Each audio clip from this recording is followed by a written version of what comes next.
ထမဦးဆုံးစဆောတဲ့နေ့မှာခန္ဓာကိုယ်ကဘဲလက်မီတော့ကိုယ်ရိုင်ကိုယ်ရိုင်ဖြစ်တတ်တယ်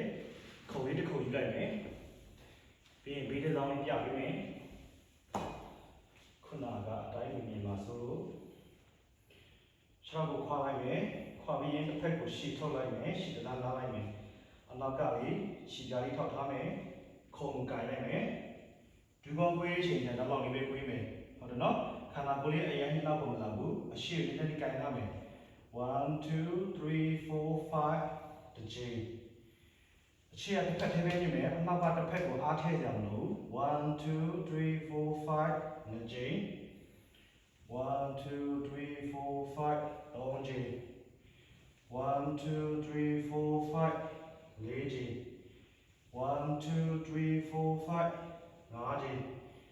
1 2 3 4 5 6 1 2 3 4 5 7 1 2 3 4 5 8 1 2 3 4 5 9 ဒီကောင်ကဒီလိုပဲနော်2 3 4 5 10 two more 1 2 3 4 5 11နောက်ဆုံးတစ်ခါ1 2 3 4 5 okay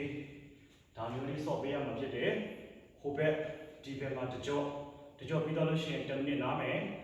10မိနစ်နားပြီးလို့ရှိရင်နောက်ထပ်တကြော့ပြန်ဝင်မယ်ဒါမျိုးကို3ကြော့ထိစော့ပေးရမှာဖြစ်တယ်